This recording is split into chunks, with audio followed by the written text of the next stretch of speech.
Hello, everybody, and welcome to another episode of Box Office Talk. This is the show where I break down what happened at the box office, see if my predictions for the top 5 are correct, and then make predictions for next week's top 5. So let's get right on into it. Last week I predicted that number 1 would be The Meg, number 2 would be Slenderman, number 3 would be Mission Impossible Fallout, number 4 would be Christopher Robin, and number 5 would be The Spy Who Dumped Me. And I got all 5 of my predictions wrong, except for number 1. And number 1 actually made a little bit more money than I thought so as well, so let's go over what happened. Number 1 was The Meg, and it made $44 million this weekend for its opening weekend, and it originally was estimated to make only about like 25, somewhere around there, but it actually made a lot more than that, so that's actually pretty good for this movie, and worldwide it is opened at $141 million, and the budget for this film is around $130 million, so they only need to need $119 million more dollars to double that, and I think they will be able to do that, because worldwide it's making a lot of money, but domestically, because of the surprising $40 million opening, I think it's going to go on to make a little bit more as well.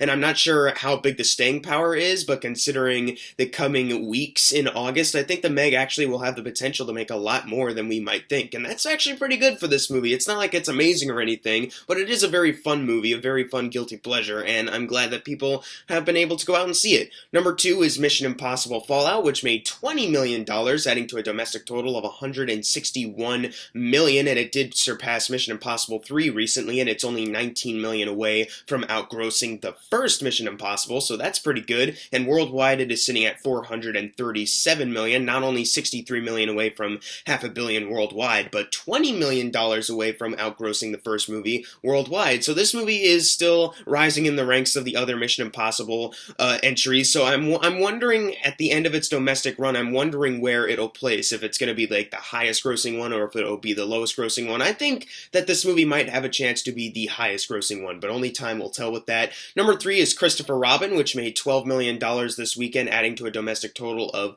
$50 million, and on the worldwide chart it is sitting at $62 million. And of course, last weekend I kind of discussed how the opening was not too great, and worldwide right now it's not really helping out that much. The budget is about $75 million, so they need to get to $150 to be considered a success. Now, domestically, it is the highest grossing Winnie the Pooh related movie so far, so that's pretty good. They already have an achievement there, but worldwide, it still needs to make about $34 million in order to be considered the highest grossing Winnie the Pooh project. Now, it still has a couple places to be released, sure, but right now, as far as its opening 2 weeks, this doesn't really paint a great picture for it. Number 4 is Slenderman, not opening at number 2 like I predicted, thank God, honestly, but it still was able to make $11 million with a film on a budget of $10 million, so it only needs to get to about $20 million to be considered a success, and then maybe Sony and Screen Gems will make a sequel to this. I can't wait. It's not like Slenderman was terrible or anything, but in all fairness though, at least it was able to make more money than I thought,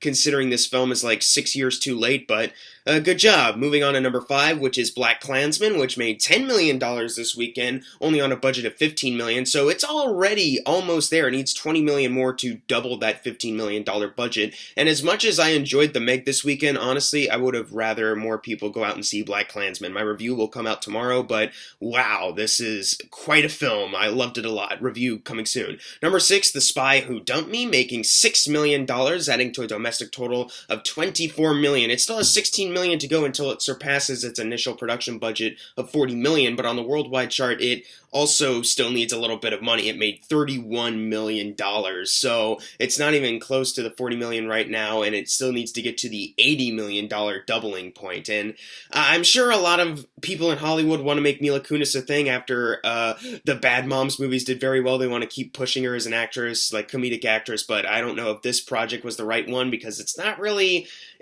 doing it for anyone here. Number 7, we have Mamma Mia, Here We Go Again, which made $5.8 million, adding to a domestic total of $103 million, and on the worldwide chart, it is sitting at $280. So $20 million away from getting to $300 million worldwide, and that's pretty good for the movie, even though it's not close to outgrossing the first Mamma Mia domestically or worldwide. it's still pretty good that it's made this much money, especially since this sequel came out 10 years later. And number 8, we have the Equalizer 2, which made $5.5 million, adding to a domestic total of $89 million, and on the worldwide chart, it is sitting at 99. So 1 million away from getting to 100 million worldwide, but it still needs to get to about 124 to be considered a success. So this movie still isn't outgrossing the first Equalizer domestically or worldwide, but Mamma Mia 2 at least has made enough money. Equalizer 2 hasn't yet, and that's pretty surprising since I know a lot of people did enjoy the first Equalizer movie. I thought more people would show up for the sequel, but apparently not. Number 9, we have Hotel Transylvania 3, which made $5.1 million this weekend, adding to a domestic total of 146, which is $2 million away until it outgrosses the first Hotel Transylvania movie domestically, and on the worldwide chart, it is sitting at $378 million, which is more than the first Hotel Transylvania movie made, so it is only $95 million until it outgrosses the second one. I'm not sure if it'll be able to do that once it leaves the top 10 when it opens in other places worldwide,